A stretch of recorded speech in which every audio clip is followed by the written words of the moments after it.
بسم اللہ الرحمن الرحیم۔ السلام علیکم دوستو، دنیا بھر کی خبروں میں آج آپ سنیں گے، لیکن اس سے پہلے اگر ہو سکے تو لائک اور سبسکرائب کا بٹن ضرور دبا لیں، شکریہ۔ صوبہ بلوچستان کے شہر کوئٹہ میں ریلوے اسٹیشن پر ہونے والے ایک دھماکے میں 25 افراد مارے گئے اور 53 زخمی ہوئے۔ بلوچ عسکریت پسند تنظیم بلوچ لبریشن آرمی BLA نے اس دھماکے کی ذمہ داری قبول کی ہے۔ ادھر وزیر اعظم شہباز شریف کا کہنا ہے کہ معصوم اور نہتے شہریوں کے جان و مال کو نقصان پہنچانے والے تخریب کاروں کو بہت سخت قیمت ادا کرنی پڑے گی۔ یہ واقعہ دوستو ریلوے اسٹیشن میں اس وقت ہوا جب جعفر ایکسپریس کے مسافر ریل گاڑی کے انتظار میں پلیٹ فارم پر موجود تھے اور ان میں سے زیادہ تر اس دھماکے کی زد میں آ گئے۔ اس واقعے کے وقت پلیٹ فارم پر درجنوں افراد ریل گاڑی کے انتظار میں شیڈ کے نیچے موجود تھے۔ لبریشن آرمی BLA کے ترجمان نے میڈیا کو جاری کیے گئے بیان میں دعویٰ کیا کہ کوئٹہ ریلوے اسٹیشن میں پاکستانی فوج کے ایک دستے پر فدائی حملہ کیا گیا۔ حملہ BLA کے فدائی یونٹ مجید بریگیڈ نے سر انجام دیا۔ کوئٹہ پولیس کا کہنا ہے کہ عام افراد کے ساتھ ساتھ فوجی بھی اس اسٹیشن کے نقل و حمل کے لیے استعمال کرتے ہیں اور اموات اور زخمیوں میں فوجی اور سویلین دونوں شامل ہیں۔ لیکن فوج کی جانب سے اس واقعے کے حوالے سے دوستو کوئی بیان سامنے نہیں آیا۔ یاد رہے دوستو کہ بلوچستان میں BLA کی جانب پاکستانی فوج اور اس کی تنصیبات کو ماضی میں بھی نشانہ بنایا جاتا رہا ہے، جس میں 25 اور 26 اگست کی درمیانی شب تحصیل بیلا میں FC کیمپ پر ہونے والا حملہ بھی شامل ہے۔ کوئٹہ ریلوے اسٹیشن کے واقعے کے بعد کراچی سمیت ملک بھر کے تمام ریلوے اسٹیشنوں اور تنصیبات پر سیکیورٹی ریڈ الرٹ کر دی گئی ہے۔ ریلوے اسٹیشنوں پر آنے والے مسافروں اور ان کے سامان کی بھی تلاشی لی جائے گی اور تمام اسٹیشنوں پر غیر متعلقہ گھومنے والے افراد کے خلاف بھی کارروائی کی جائے گی۔ پولیس کا کہنا ہے کہ مسافر سیکیورٹی کے حوالے سے ریلوے پولیس سے تعاون کریں اور اطراف نظر رکھیں، کسی بھی مشکوک سامان اور فرد کی اطلاع ریلوے پولیس کو دیں۔ امریکی حکومت نے ایک شخص پر نومنتخب امریکی صدر ٹرمپ کو مارنے کی کوشش کا الزام لگاتے ہوئے دعویٰ کیا ہے کہ مارنے کا یہ منصوبہ ایران نے بنایا تھا، جسے FBI نے ناکام بنا دیا۔ امریکی وزارت انصاف نے دعویٰ کیا کہ ٹرمپ کو مارنے کا منصوبہ ایک افغان شہری سے پوچھ گچھ کے دوران معلوم ہوا، جو ممکنہ طور پر ایران کا ایجنٹ تھا۔ فرحاد شاکری نامی اس افغان شہری کا کہنا ہے کہ ایران نے اسے گزشتہ ستمبر میں ٹرمپ کی جاسوسی اور حتیٰ کہ اس کی ٹارگٹ کلنگ کا منصوبہ تیار کرنے کو کہا تھا۔ اس دعوے کے مطابق اس منصوبے میں حصہ لینے کے لیے 2 دیگر افراد کو بھی کام میں لایا گیا، جن میں سے ایک ایرانی نژاد امریکی صحافی بھی تھا، جسے آج گرفتار کر لیا گیا۔ امریکی اٹارنی جنرل کا کہنا ہے کہ دنیا بھر میں بہت کم ایسے کھلاڑی ہیں جو ایران کی طرح سے امریکی قومی سلامتی کو سنگین خطرات لاحق کر سکتے ہیں۔ ایران نے امریکہ کے سابق اور موجودہ حکمرانوں پر قاتلانہ حملوں میں ایران کے ملوث ہونے کے دعووں کو بے بنیاد قرار دیتے ہوئے انہیں مسترد کر دیا ہے۔ ایران کا کہنا ہے کہ ماضی میں بھی اسی سے ملتے جلتے الزامات لگاتے گئے تھے، جنہیں ایران ہمیشہ مسترد کرتا آیا ہے، اور ان الزامات کا بے بنیاد ہونا بھی ثابت ہو گیا۔ ایران نے موجودہ صورتحال میں ایران پر لگائے جانے والے الزام کو ایران مخالف صہیونی حلقوں کی ایک ایسی گھناؤنی سازش قرار دیا جس کا مقصد امریکہ اور ایران کے باہمی مسائل کو زیادہ پیچیدہ کرنا ہے۔ دوستو یاد رہے کہ امریکی حکام نے دعویٰ کیا ہے کہ ایران امریکی سرزمین میں ٹرمپ سمیت امریکی عہدیداروں کو مارنے کے لیے مسلسل کوشش کر رہا ہے۔ حماس کی جانب سے اسرائیلی قیدیوں سے متعلق معاہدے کو مسترد کرنے کے معاملے پر امریکہ نے قطر سے حماس وفد کو ملک بدر کرنے کا مطالبہ کیا ہے۔ امریکہ کے کہنے پر قطر نے حماس وفد کو دوحہ چھوڑنے کا حکم دے دیا ہے۔ برطانوی میڈیا کا بھی کہنا ہے کہ امریکہ کی جانب سے قطر کو واضح پیغام دیا گیا ہے کہ دوحہ میں حماس قیادت کی موجودگی کو مزید قبول نہیں کیا جائے گا۔ دوستو، یاد رہے کہ اکتوبر کے وسط میں دوحہ میں ہونے والے مذاکرات کا تازہ دور بھی ناکام ہو چکا تھا، کیونکہ حماس نے قلیل مدتی جنگ بندی کی تجویز کو مسترد کر دیا تھا۔ اسپین نے اسرائیلی رجیم کے لیے ہتھیاروں سے لدے امریکی جہازوں کو بندرگاہ میں داخلے سے روک دیا۔ اسپین کی حکومت نے غاصب صہیونی رجیم کے لیے ہتھیار لے جانے والے امریکی بحری جہازوں کو اندلس کی بندرگاہ میں داخل ہونے کی اجازت نہیں دی۔ 31 اکتوبر اور 4 نومبر کے روز نیو یارک سے روانہ ہوئے تھے۔ ان کی جانب سے بالترتیب 8 اور 14 نومبر کے روز اندلس پہنچنا طے تھا۔ ان دونوں بحری جہازوں میں غاصب اور سفاک صہیونی رجیم کے لیے تباہ کن امریکی ہتھیاروں کی بڑی کھیپ موجود ہے، جسے مقبوضہ فلسطینی علاقوں میں قابض صہیونی رجیم کے حوالے کیا جانا ہے۔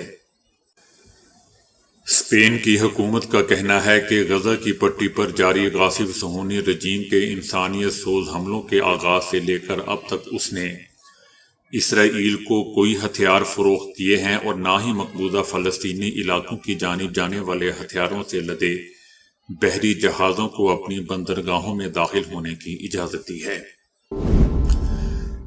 وفاقی حکومت کا کہنا ہے کہ ایک سیاسی جماعت پاکستان تحریک انصاف کا یہ کہنا کہ ٹرمپ آئے گا تو ان کے لیڈر عمران خان کو آزاد کروائے گا کسی لطیفے سے کم نہیں ہے۔ دوستو، یہ لطیفے وہی لوگ ہیں جنہوں نے امریکہ کی فون کال پر نہیں بلکہ ایک چھوٹے سے لیٹر پر ہی عمران خان کی حکومت کا خاتمہ کر دیا تھا۔ یہ غلام ذہنیت کے لوگ اب خودداری دکھا رہے ہیں۔ وفاقی حکومت کا کہنا ہے کہ ٹرمپ کا صدر منتخب ہونا امریکی عوام کا فیصلہ تھا، ہم اس کا احترام کرتے ہیں۔ امریکی الیکشن کے نتائج پر ایک سیاسی جماعت کا یہ کہنا کہ ٹرمپ آئے گا تو ان کے لیڈر کو آزاد کروائے گا کسی لطیفے سے کم نہیں ہے۔ صبح نیند سے اٹھتے ہی ایک گلاس پانی کو تھوڑا سا گرم کر کے پینے میں نہ ہی تو دوستوں زیادہ وقت لگتا ہے اور نہ محنت، جبکہ فوائد بے شمار ہوتے ہیں۔ ایسا کرنے سے آپ کے جسم پر حیرت انگیز تبدیلیاں اور فوائد مرتب ہوتے ہیں، ایسا ڈاکٹرز کا کہنا ہے۔ ڈاکٹرز کا کہنا ہے کہ وہ افراد جو دن کا آغاز صبح تھوڑے سے گرم پانی پینے سے کرتے ہیں، ان کی انرجی میں اضافے کے ساتھ ساتھ نظام ہاضمہ بہتر ہو جاتا ہے۔ اگر کوئی شخص صبح کو گرم پانی پیتا ہے تو اس کے جسم میں خون کی روانی بہتر ہو جاتی ہے۔ خون کی روانی بہتر ہونے سے جسم میں آکسیجن بہتر طریقے سے فراہم ہوتی ہے۔ اس سے نہ صرف جلد اچھی ہوتی ہے بلکہ جسم کے تمام اعضاء بہتر انداز میں کام کرتے ہیں۔ ڈاکٹرز کہتے ہیں کہ گرم پانی اگر دن کے آغاز پر ہی پی لیا جائے تو اس سے بدلتا موسم انسان پر اثر انداز نہیں ہو سکتا۔ عموماً موسم کی تبدیلی انسان کے گلے پر اثر کرتی ہے، جس سے انفیکشن ہوتا ہے اور پھر نزلہ، زکام، کھانسی اور بخار ہو جاتا ہے۔ اس کے لیے ضروری ہے کہ صبح گرم پانی پئیں اور ان بیماریوں اور الرجی سے محفوظ رہیں۔ گرم پانی پینے سے جسم سے سارے زہریلے مادے خارج ہو جاتے ہیں جو مختلف بیماریوں کی وجہ سے بن سکتے ہیں۔ وزیر اعظم شہباز شریف کا کہنا ہے کہ وہ سعودی عرب اور قطر گئے تو وہاں بتا دیا کہ آپ نے پاکستان کی ہمیشہ مدد کی ہے، لیکن اب کی بار آپ کے پاس میں کشکول لے کر نہیں آؤں گا بلکہ اس سے بھی بڑی کوئی چیز لے کر آؤں گا، بلکہ آپ کے پاس پروگرام لے کر آؤں گا۔ وزیر اعظم کا کہنا تھا کہ سعودی عرب اور قطر کی قیادت کو بتا دیا ہے کہ پاکستانی قدرتی دولت سے مالا مال ہے، لیکن مانگنے سے ہم پھر بھی باز نہیں آئیں گے۔ آپ اس میں سرمایہ کاری کریں، منافع کمائیں، اس سے پاکستان بھی ترقی کی جانب گامزن ہوگا۔ وزیر اعظم شہباز شریف کا کہنا تھا کہ وہ یہ پیغام یعنی میں اب آئندہ سے مانگوں گا نہیں، کشکول ہم نے توڑ دیا ہے، ہر جگہ جا کر یہ دہائی دیتے ہیں۔ یہ صرف لفاظی نہیں ہے، ہم سب مل کر یہ کریں گے اور پاکستان کو اب عظیم بنائیں گے۔ خدا کرے دوستو ایسا ہی ہو، کیونکہ اگر نیت صاف ہے تو پورا یقین ہے کہ ایسا ہی ہوگا جیسے وزیر اعظم شہباز شریف کہہ رہے ہیں۔ خدا ہم سب کو کامیاب کرے اور پاکستان کو گرداب سے نکالے۔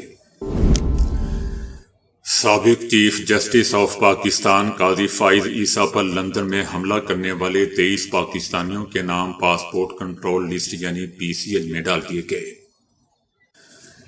ان 23 پاکستانیوں میں تحریک انصاف کی سابق رکن قومی اسمبلی ملائکہ بخاری اور لندن میں نواز شریف کی رہائش گاہ کے باہر مظاہروں سے شہرت پانے والے شیان علی کے نام بھی شامل ہیں۔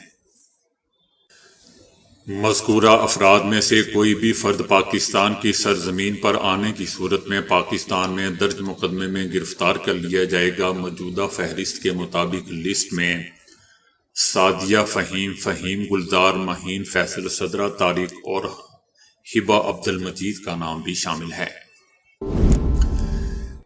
وفاقی حکومت کا کہنا ہے کہ بجلی کاؤنٹر پیکج 3 مہینوں کے لیے ہے اور اگر اس میں کامیابی ملی تو توسیع کا سوچیں گے۔ ہمارا مقصد اضافی بجلی کو کیپیسٹی پیمنٹ کا بوجھ ڈالے بغیر صارفین کو دینا ہے۔ ہم چاہتے ہیں کہ سستی بجلی کے ذریعے انڈسٹری کی پروڈکشن شروع ہو سکے۔ ہمارا پروگرام تھا کہ ہر سال 31 اکتوبر سے 1 مارچ تک اسے قابل عمل کریں۔ اگر ان 3 مہینوں کا اچھا نتیجہ آیا تو ہم اس کو آئندہ 5 سال کے لیے فیچر بنائیں گے۔ دوستو یاد رہے کہ بجلی صارفین کے لیے بجلی سہولت پیکج کا اعلان کیا گیا ہے جو دسمبر 2024 تا فروری 2025 تک نافذ العمل ہوگا۔ پاور ڈویژن کے اعلان کے مطابق بجلی کے فی یونٹ پر 26 روپے تک ریلیف دیا جائے گا۔ گزشتہ سال کے مقابلے اضافی بجلی کے استعمال پر ریلیف ملے گا۔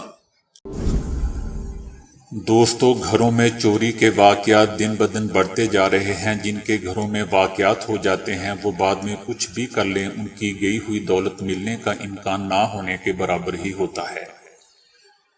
ایسے گھر جہاں مخصوص اوقات میں اکیلی خاتون، بچے یا بزرگ رہتے ہوں وہاں بہت زیادہ خطرہ رہتا ہے۔ البتہ کچھ لوگ بھی اپنی مختلف عادتوں کی وجہ سے چور اچکوں کو خود ہی دعوت دے ڈالتے ہیں۔ اکثر گھر میں بیٹھے ہوئے ہم اپنی قیمتی اشیاء کی تصاویر سوشل میڈیا پر شیئر کرتے ہیں۔ اس کے علاوہ دفاتر یا یونیورسٹی میں بھی تصاویر لے کر سوشل میڈیا پر اپلوڈ کر دی جاتی ہیں۔